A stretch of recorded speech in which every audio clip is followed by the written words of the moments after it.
After leaving the Algarve behind, it was time for a stop in Ericeira, Europe's first world surfing reserve. Ericeira is a beautiful beach town close to Lisbon with a big number of surf spots for every level of surfing, and of course, some of the best shaper in this country. Reason enough for me to visit Mika from Mika Surfboards. He's a former professional surfer and has more than 20 years of experience making boards. And he runs his own brand for almost 10 by now. Shaper might make us believe they are magicians who turn a piece of foam into a perfect surfboard, but there's actually a lot of work involved. If you want to order your first custom board, find a shaper you trust, meet him and talk about your new board. But most important, be honest. He can make for you what fits your surfing and the waves you're going to surf best. And if you don't know exactly what you need, he will talk you through. Once he knows what you wish, the blank is shaped by hand or pre-shaped by a machine.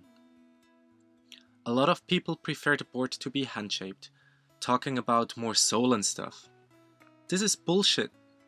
Sorry to be so blunt, but it's only a piece of foam and it has no soul either way. If it is machine-shaped, it gives the shaper more time to hand finish it. And this is what makes the board in the end, not the soul or whatever. He cuts the tail and sends off the lines you can see in all the boards coming out of a machine, sanding it until it is the way it has to be, until the concaves are perfect and the rails how they should be. Always checking again if both sides are exactly the same and if the blank becomes the surfboard you ordered. Having the lights low makes it easier to see uneven parts in the board, and blue walls keep the shaper from going totally insane. Sometimes with more success, sometimes less. Once the blank is shaped perfectly, the shaper writes the dimensions on it, usually the number of the board, whatever else he feels like, his name, and of course yours as well. From there it goes to the glassing. Resin is mixed and then it has to go quick. Custom boards are great, not only because they are made the way you want it, but also because you can support local business. And if you're lucky, the other surfers in the area might be friendlier in the water if they see you got a board from a local shaper and not one from China. If you're in Europe, Portugal is the cheapest place to buy a custom surfboard. You can get one for less than 400 euros.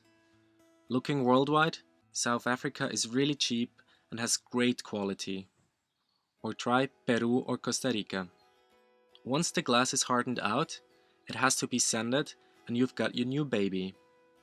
The most difficult part comes now, waiting until you can surf it. To wait for about 3 weeks would be perfect, but let's be honest, 3 days has to be long enough. You can't wait any longer anyways.